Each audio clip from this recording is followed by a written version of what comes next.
Terminator Salvation is the third sequel to the original Terminator film. Came out in 2009 and it stars Christian Bale, Sam Worthington, Bryce Dallas Howard, Moon Bloodgood, Anton Yelchin, and Michael Ironside, and that's just a few of them. It's also directed by a fella called Mick G. I don't know if he decided that or his parents did, but someone made a wrong decision in that regard. But in the same way he's changed his name, he's also made a change to the Terminator franchise. No longer are we watching a film where two Terminators are sent back to try and kill John Connor. No, this is the future that has been built up for the past 3 films. We're now seeing it happen in 2018. Judgment Day has happened, humanity is at full war with the machines, and Sam Worthington has appeared as a little bit of a mystery character, and he gets involved with John Connor as John Connor is trying to launch this final assault on the machines. John Connor himself has big plans against Skynet, but Skynet also has big plans against John Connor because they've realised they don't have to send people back. If they kill Kyle Reese in the future,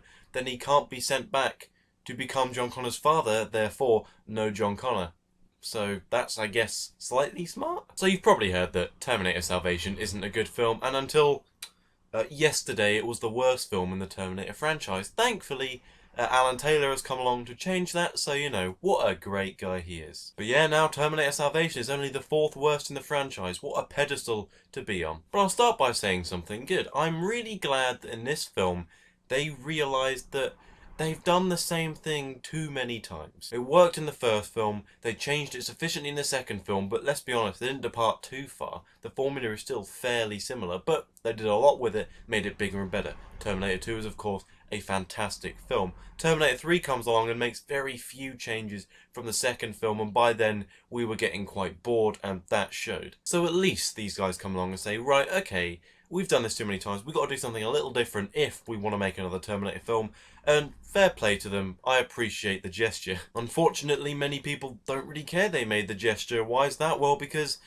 the film isn't very good. For example, the first hour of the film is kind of building up the character of Sam Worthington as Marcus and John Connor as Christian Bale, but most of it is dedicated to Sam Worthington as Marcus. Why is that?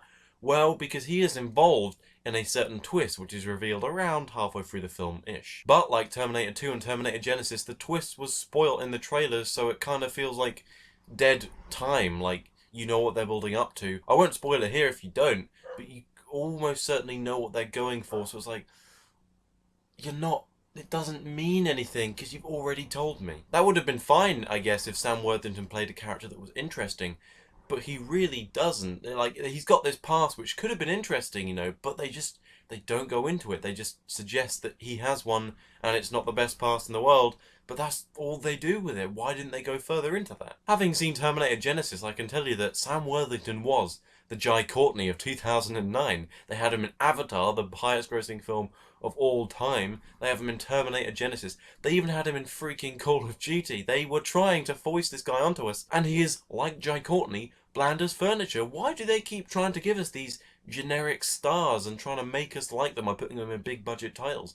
No one likes these people. Stop trying. But you know, Sam Worthington has disappeared. Where is he now? Who knows? Hopefully Jai Courtney will in a few years, because, you know, he's even worse. But I'm digressing. So a lot of the film is dedicated to Sam Worthington's character, and he's a boring character, so as I've said, dead time, it's not very interesting. The other part of the film, of course, is dedicated to the second main character, John Connor, played by Christian Bale. That's a lot of star power, isn't it? Christian Bale is a brilliant actor. We've seen that for years and years. Here, he does try his best. I mean, we saw a tape displaying how hard he tried. But here I feel he was completely underutilized and his character of John Connor was changed slightly. We've been led for 3 films to believe that John Connor is the leader of the future. He is crucial to the survival of humanity. But in this film, Michael Ironside plays a general above him that tells him what to do, and, you know, why do you feel the need to do that? You've taken some guy that we've all believed to be this hero of the future and you've turned him into a subordinate. So I don't understand why the need was there. And of course, being 2009, we have even better CGI than we did for Terminator 3. So what do they do with it? Well, they make a load of action sequences. What did you expect? The Terminator films have done this all along, but this time we get CGI ones. And that's great and everything, but they're all okay. Like, there's no action scene which is, oh, that's amazing. It's just all things driving and shooting, and it's loud, it's annoying, it's Transformers-ish, but a little bit better than that, to be fair. Part of the problem is the aesthetic of the film. The film is so boring to look at. I understand they're trying to portray this dark, grim future with no hope, but you can do that without making everything grey. The first two Terminator films managed it. Admittedly, they didn't use an abundance of colour, but they used a nice looking colour, a stark contrast. They didn't wash all the colours out. So throughout the whole film, we're just given nothing to please the eyes. We're watching a film. We need stuff to make our eyes go, that's cool, I want to see more of it. I mean, in the previous films, these things have fired lasers in the future, these bright purple lasers. Where have they gone? They could cut through the greyness of the film, up the contrast on them. You could create a good difference between the lasers and the landscape. That could be an interesting looking aesthetic to it. And explosions as well. There are a lot of explosions in this film, but they're all washed out. Maybe I've just been spoiled by Mad Max with these beautiful, colourful explosions with just the most deep, yellow, red, like fiery colour to them. And then you see this and it's like, that doesn't look like an explosion. And for that reason, almost all action sequences are fairly lost, and they're not awful by any means, but they're nowhere near as good as they should have been. Terminator Salvation is just a really average film. It's just so grey and dull and boring to watch.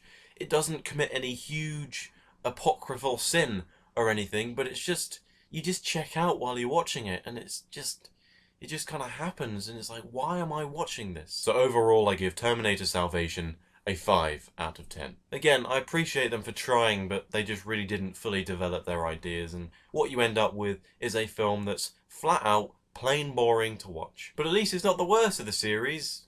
At least it's not the worst. But what did you think about Terminator Salvation? Do you agree or do you disagree, and you think that it's actually a worthy addition to the franchise? Whatever you think, I'd love to hear, so please comment in the boxes below. And if you like this video, please like and favourite in the boxes below, you know what to click. And if you really liked it and you want to see more, please subscribe. There's always going to be more, and it helps me so much more than you know. But thank you again for watching.